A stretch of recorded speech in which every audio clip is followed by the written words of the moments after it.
Welcome students in the macro economics session. Chapter हमारा चल रहा है बैलेंस ऑफ पेमेंट। आज शुरू करेंगे हम लोग पार्ट सेकेंड, जिसमें सबसे पहले हम लोग पढ़ेंगे कुछ टर्म्स के बारे में, जिन टर्म्स का यूज़ या तो हो चुका है या फिर अभी आगे होगा, लेकिन ये टर्म्स आपसे एग्जाम्स में नहीं पूछी जाएंगी अलग से, इसलिए इन्हें आप याद ना करें, इनको रटना नहीं है, केवल समझना है क्योंकि इनका यूज़ हो रहा है टॉपिक के अंदर। फॉरेन डायरेक्ट इन्वेस्टमेंट, जिसे एफडीआई भी कहा जाता है, it refers to purchase of an asset such that it gives direct control to the purchaser over the asset. अगर हमने किसी असेट में पैसा इन्वेस्ट किया जिससे कि उस असेट का कंट्रोल भी हमारे पास आ गया, तभी वह कहलाता है डायरेक्ट इन्वेस्टमेंट। और अगर यही इन्वेस्टमेंट अब्रॉड किया जाए या अब्रॉड से हमारे देश में किया जाए तो वही कहलाता है foreign direct investment.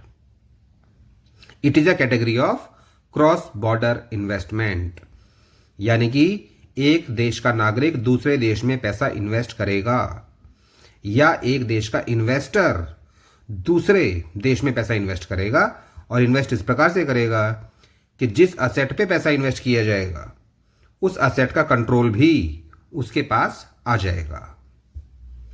Point number 2, portfolio investment. ये वो इन्वेस्टमेंट है जहां पर पैसा इन्वेस्ट किया जाता है दूसरे देश की कंपनी के शेयर्स में, और शेयर्स में पैसा इन्वेस्ट करने से हमारे हाथ में कंट्रोल नहीं आएगा। खासकर जब दूसरे देश के कंपनी के शेयर्स में पैसा इन्वेस्ट किया जाता है तो वो पोर्टफोलियो इन्वेस्टमेंट कहलाता है, और उससे कंट्रोल उस कंपनी का हमारे हाथों में नहीं आता। It is the investment made in financial assets of a foreign country. It is generally for a short period of time. आमतौर पर ये इन्वेस्टमेंट 1 साल से कम पीरियड के लिए होता है। Example, buying shares of a foreign country. अगर हमने किसी दूसरी कंपनी के शेयर्स खरीदे और किसी दूसरी कंट्री से खरीदे तो वही कहलाएगा portfolio investment. Number 3, foreign institutional investment, FII. These are large companies and institutions that invest in overseas countries financial market. अगर एक देश की बड़ी बड़ी कंपनीज, बड़े बड़े फाइनेंशियल इंस्टीट्यूशंस दूसरे देश की फाइनेंशियल मार्केट्स में पैसा इन्वेस्ट करते हैं, दैट मीन्स शेयर्स में, डिबेंचर्स में, तो वही कहलाएगा FII। अर्थात यहां पर लार्ज कंपनीज हैं और इंस्टीट्यूशंस हैं जो ओवरसीज इन्वेस्टमेंट करते हैं। Number 4, offshore funds. Offshore funds का मतलब ये वो म्यूचुअल फंड्स हैं जिन्हें दूसरे देश में पैसा इन्वेस्ट करके इन्हें खरीदा जाता है। These are the mutual funds that invest across overseas market. वो सभी म्यूचुअल फंड क्या होता है? म्यूचुअल फंड का मतलब होता है ये शेयर्स और डिबेंचर्स का एक मिक्सचर है, ये मान लीजिए आप, यानी एक हाइब्रिड है ये, जिसमें आपको शेयर्स के फायदे भी मिलेंगे और डिबेंचर्स के फायदे भी मिलेंगे। अब ये शेयर्स और डिबेंचर्स क्या होते हैं ये भी आपको पता होना चाहिए। अगर हमने किसी कंपनी के शेयर्स परचेज किए हैं, यानी कि हमने उस कंपनी की कैपिटल में पैसा इन्वेस्ट किया है, और कैपिटल में पैसा इन्वेस्ट करने से हमें उस कंपनी का प्रॉफिट मिलेगा जिसे कहा जाता है डिविडेंड। लेकिन अगर हमने किसी कंपनी के डिबेंचर्स में पैसा इन्वेस्ट किया है, इसका मतलब हमने उस कंपनी को लोन दिया है। डिबेंचर एक प्रकार का कर्ज है, तो वहां पर हमें इंटरेस्ट मिलता है। म्यूचुअल फंड में ये हाइब्रिड है जिसमें शेयर्स और डिबेंचर्स दोनों में हमारा पैसा इन्वेस्ट हो जाता है, और इन दोनों में ही नहीं, इन दोनों के अलावा और भी बहुत सी जगहों पर हमारा पैसा इन्वेस्ट किया जाता है म्यूचुअल फंड्स के द्वारा। तो अगर हमने किसी दूसरी कंट्री से म्यूचुअल फंड्स परचेज किए हैं, अब चाहे वो मल्टीनेशनल कंपनी के हों या इंटरनेशनल कॉरपोरेशन के हों, वो सब ऑफशोर फंड्स कहलाएंगे। नंबर 5, रेमिटेंस का मतलब क्या होता है? It is the sending of money to a recipient who lives abroad. अगर मैंने अब्रॉड किसी भी व्यक्ति को पैसा भेजा तो वो रेमिटेंस कहलाएगा। या मान लीजिए मेरा कोई रिलेटिव है फॉरेन कंट्री में और वो मुझे पैसा भेज रहा है तो वो भी रेमिटेंस कहलाएगा। क्योंकि रेमिटेंस इनफ्लो भी हो सकता है और आउटफ्लो भी हो सकता है। Next point number 6, indemnity. It is a protection और सिक्योरिटी अगेंस्ट डैमेज और लॉस। दैट मीन्स यहां पर हमारे पास एक सुरक्षा रहती है, एक प्रोटेक्शन रहता है कि लॉस होने पर हमारा पैसा हमें रिकवर हो जाता है, या कह सकते हैं हमें कॉम्पेंसेशन मिलेगा फॉर डैमेजेस, या फिर जो पैसा हमने खर्च किया था वो हमें वापस मिल जाएगा। ऐसा बैलेंस ऑफ पेमेंट के अंतर्गत तब होता है जब एक देश में कोई भी मुसीबत आती है और दूसरा देश उसको फाइनेंशियली हेल्प करने के लिए पैसा पहुंचाता है, उसके डैमेजेस को कॉम्पेंसेट करने के लिए या फिर उसके लॉस को रिकवर करने के लिए। तो बैलेंस ऑफ पेमेंट के अंतर्गत एक देश दूसरे देश को पैसा देगा तो वो कहलाएगा इंडेमनिटी, अगर वो पैसा दिया गया है as a compensation for damages या फिर लॉस को रिकवर करने के लिए। Point number 7, multilateral loans. It is a credit और term loan facility provided to a borrower by more than one lender on uniform terms and conditions using common documentation. For example, हमारे देश को loan दिया जा रहा है 5 बड़े देशों के द्वारा एक साथ मिलकर, जहां पर टर्म्स और कंडीशन सभी की सेम है और डॉक्यूमेंट भी वहां पर अलग अलग साइन नहीं होंगे। एक ही डॉक्यूमेंट के अंतर्गत अगर हमारे देश को 5 देश मिलकर लोन दे रहे हैं तो वो मल्टीलेटरल लोन कहलाएगा। Point number 8, bilateral loan. यहां पर केवल 2 ही पार्टी होंगी, एक लोन लेने वाला यानी बोरोअर और एक देने वाला यानी कि lender. It is a form of credit arranged between a borrower and a single lender. यानी कि यहां पर जो लोन देने वाला है लेंडर वो सिंगल है। मल्टीलेटरल में ज्यादा लोग होते हैं, ज्यादा कंट्रीज होती हैं, लेकिन बाइलेटरल में केवल एक ही होगा लोन देने वाला। There are only 2 parties involved in the transaction, यानी इस लेन देन में केवल 2 ही पार्टीज होंगी, एक लोन लेने वाला यानी बोरोअर और एक लोन देने वाला यानी कि lender. And last point number 9, balance of trade.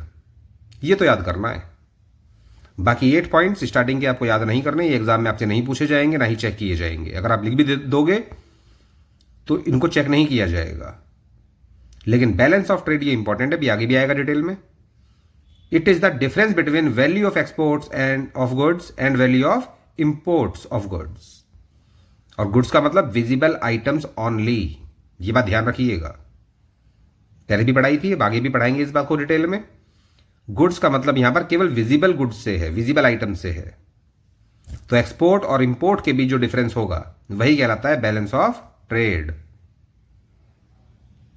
अगर आपने मेरी पहली वाली वीडियो नहीं देखी है, फर्स्ट पार्ट, तो प्लीज उसको पहले देखिएगा, उसके बाद ही यहां पर आइएगा, क्योंकि ये टॉपिक्स तभी समझ में आएंगे जब फर्स्ट वीडियो आपको कंप्लीट समझ में आ चुका होगा। और उसके लिए आपको बैलेंस ऑफ पेमेंट अकाउंट को अच्छी तरह याद भी करना है। ये वही टॉपिक आपको एक बार दोबारा पढ़ाया जा रहा है, करंट अकाउंट ऑफ बीओपी, क्योंकि यही टॉपिक आज हमें डिटेल में पढ़ना है। Current account of balance of payment के अंतर्गत 3 चीजें आती हैं, ट्रेड इन गुड्स या फिर ट्रेड इन सर्विसेज या फिर ट्रांसफर पेमेंट्स। अगर गुड्स में ट्रेडिंग हो रही है तो इंपोर्ट या एक्सपोर्ट होगा गुड्स का।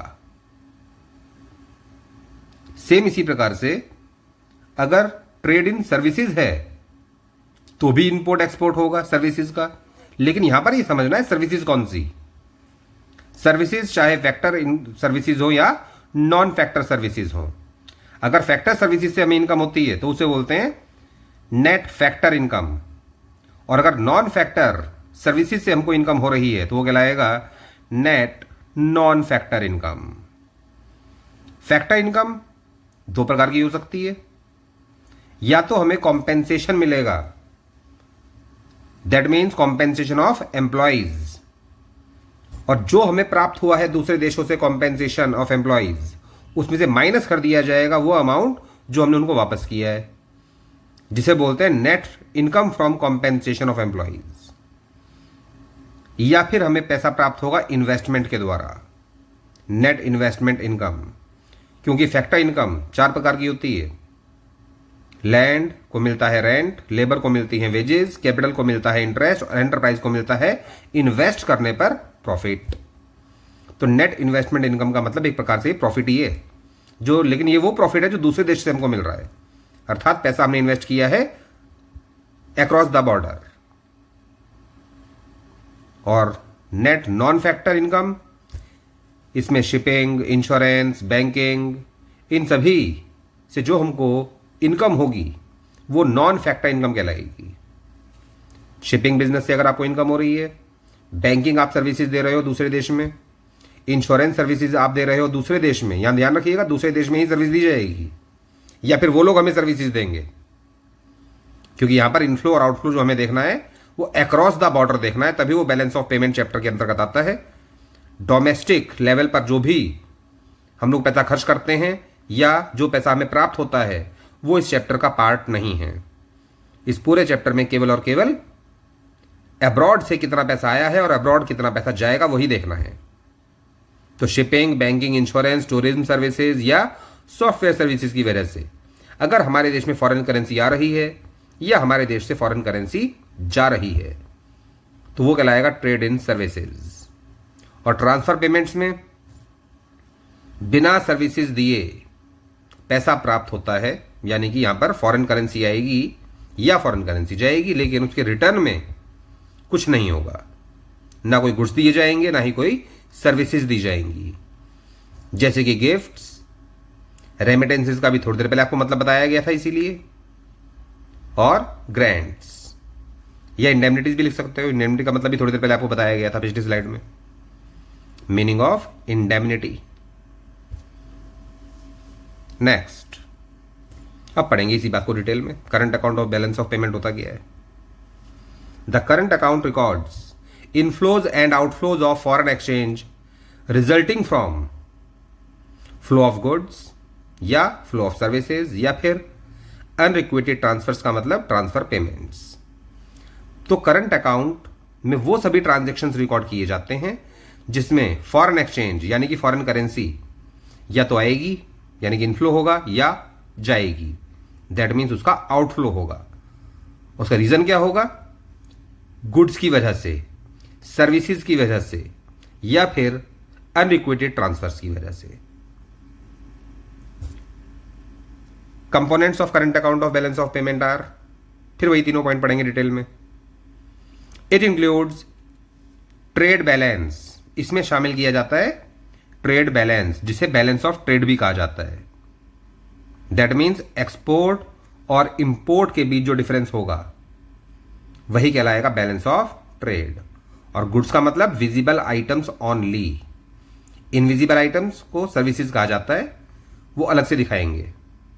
And net invisibles, net invisibles का मतलब सर्विसेज की वजह से जो पैसा देश में आएगा या जाएगा, क्योंकि सर्विसेज का भी हम लोग इंपोर्ट एक्सपोर्ट करते हैं, सेम वैसे ही जैसे कि गुड्स का इंपोर्ट एक्सपोर्ट किया जाता है। तो पहला पॉइंट है इसमें trade in goods, export and import of goods, that means visible items only. और इसे इसीलिए विजिबल ट्रेड कहा जाता है, क्योंकि जब ये माल एक देश से दूसरे देश में जाता है तो उसे देखा जा सकता है। इनविजिबल ट्रेड को हम लोग देख नहीं सकते क्योंकि वो सर्विसेज होती हैं, और सर्विसेज कोई ऐसी चीज नहीं है जिसको देखा जा सके। Point number B, trade in services, यह है इनविजिबल ट्रेड है, क्योंकि यहां पर एग्जाम्पल वही सारे आप लिख सकते हो दोबारा जो पिछले पेज पर आपको बताए गए थे। Banking, insurance, tourism, software transfer करना। इसके अंदर दो चीज आपको बतानी है, एक नेट नॉन फैक्टर इनकम और दूसरी नेट फैक्टर इनकम। तो नॉन फैक्टर इनकम के अंतर्गत एक्सपोर्ट एंड इंपोर्ट होगा सर्विसेज का, जिसे इनविजिबल ट्रेड कहा जाता है। Example shipping, banking, insurance, interest, dividend, tourism etcetera. इन सभी सर्विसेज की वजह से अगर विदेशों से हमको पैसा प्राप्त होता है तो वो इनफ्लो फॉरेन करेंसी है, फॉरेन एक्सचेंज, और अगर हम लोग पेमेंट कर रहे हैं तो वो आउटफ्लो में आ जाएगा।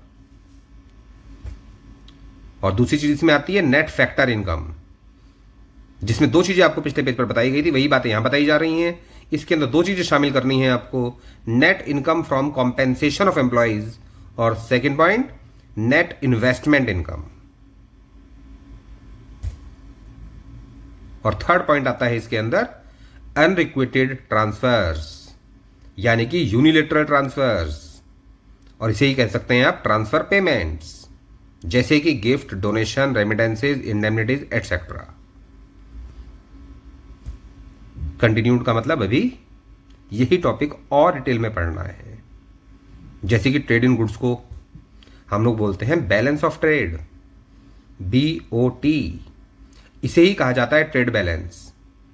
जो विजिबल ट्रेड होता है, विजिबल क्यों? क्योंकि यहां पर गुड्स को देखा जा सकता है इंपोर्ट और एक्सपोर्ट होते हुए।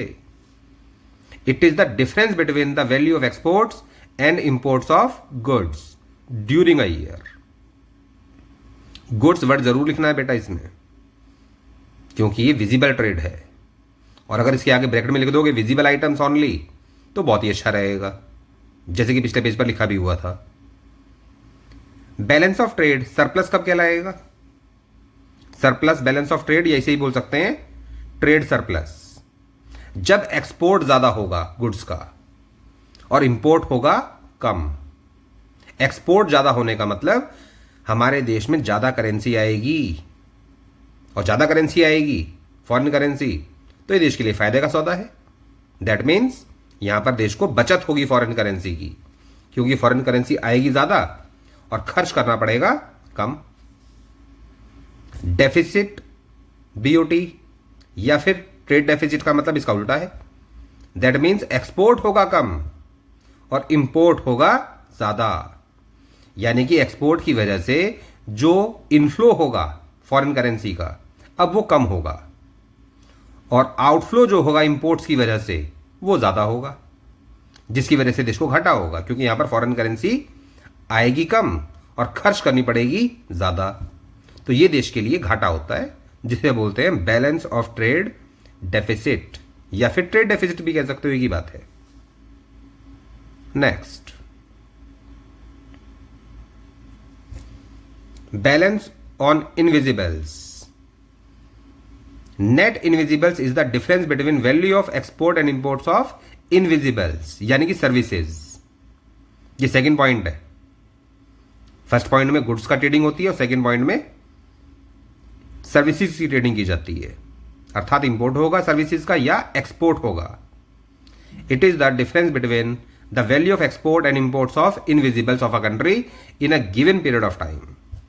और गिवन पीरियड ऑफ टाइम एक साल का होता है। That means 1 April to 31 March of the next year. Current account surplus में कब कहलाएगा?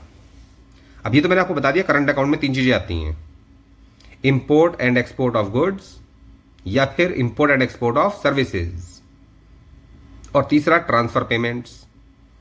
अगर इन तीनों की वजह से इनफ्लो हुआ है ज्यादा, export of goods, services and unilateral transfers, ज्यादा है इनफ्लो, और आउटफ्लो हमें दिखाई दे रहा है कम।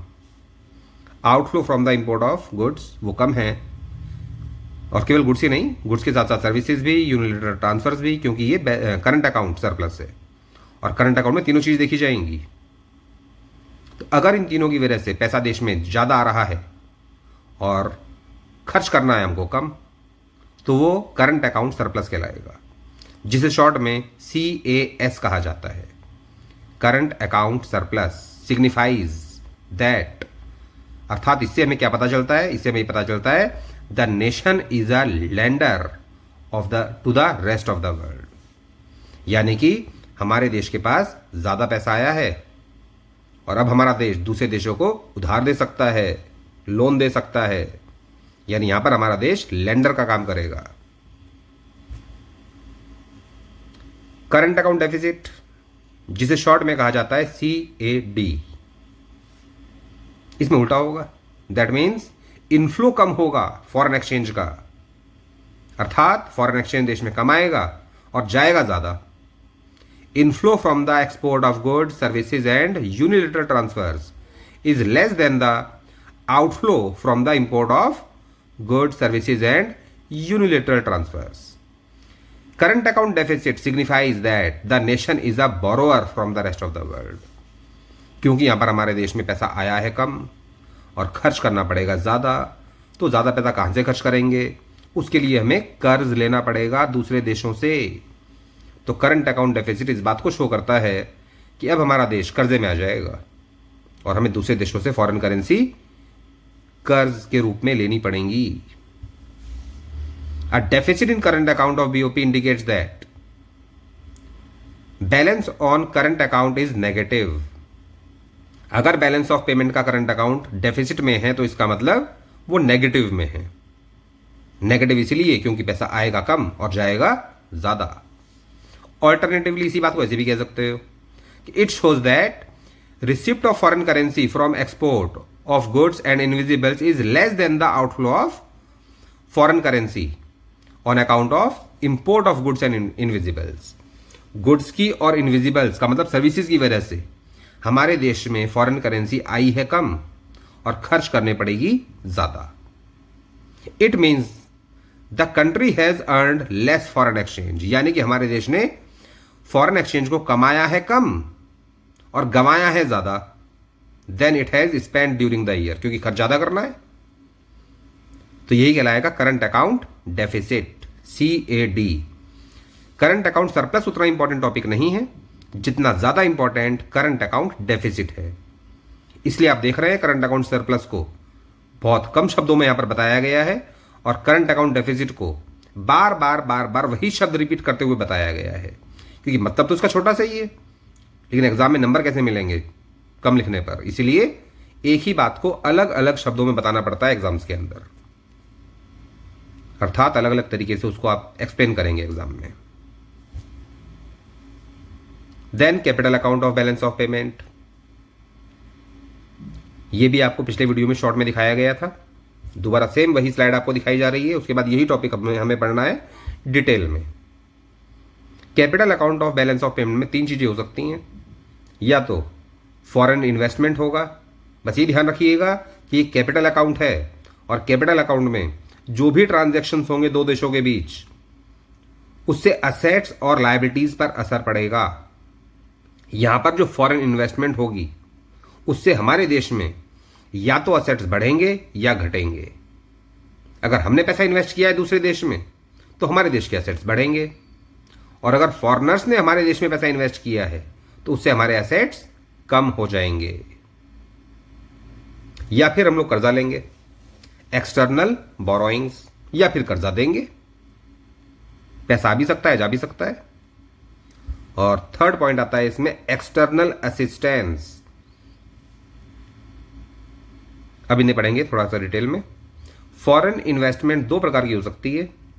या तो होगी FDI, that means direct investment, या फिर होगी पोर्टफोलियो इन्वेस्टमेंट, जिसका मतलब आज ही इस स्लाइड में हमने इस सेशन में फर्स्ट स्लाइड में आपको बताया था कि डायरेक्ट इन्वेस्टमेंट का मतलब क्या है और पोर्टफोलियो इन्वेस्टमेंट का मतलब क्या है.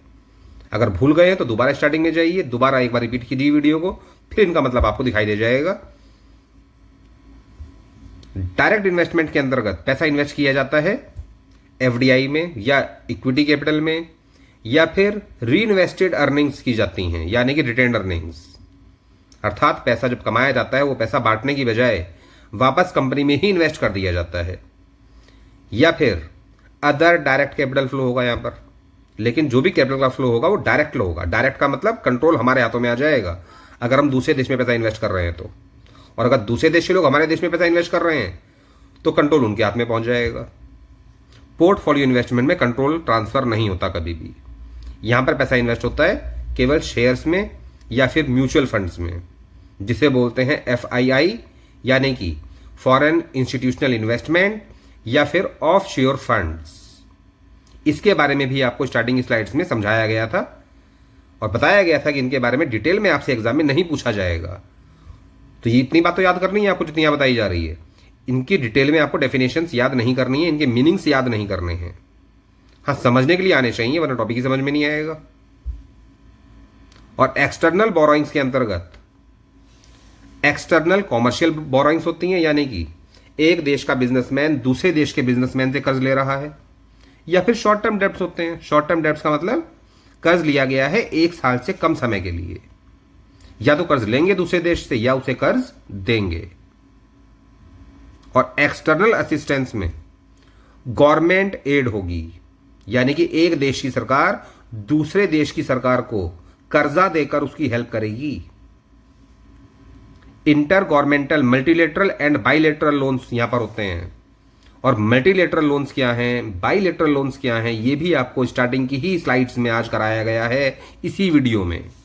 तो इनका मतलब अगर आप भूल गए हैं तो दोबारा स्टार्टिंग में जाइए और दोबारा इनका मतलब देखिए कि मल्टीलेटरल लोन्स क्या हैं और बाइलेटरल लोन्स क्या हैं। बस ये ध्यान रखिएगा, कैपिटल अकाउंट में असेट्स और लायबिलिटीज पर असर पड़ता है हमेशा ट्रांजैक्शंस का। तो सबसे पहले यहां पर बताया गया है it records transactions involving changes in foreign exchange assets and liabilities, अर्थात वो सभी ट्रांजैक्शंस जिनका फॉरेन एक्सचेंज में असर पड़ेगा या तो असेट्स पर या लायबिलिटीज पर। अर्थात असेट्स की वजह से फॉरेन एक्सचेंज आ भी सकता है, जा भी सकता है। आएगा कब? जब दूसरे देश के लोग हमारे देश के एसेट खरीदेंगे, तब पैसा आएगा।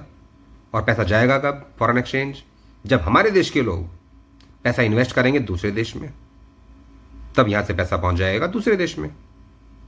सेम ऐसी लायबिलिटीज, अगर हमारा देश कर्जा ले रहा है तो पैसा आएगा, फॉरेन एक्सचेंज हमें मिलेगा।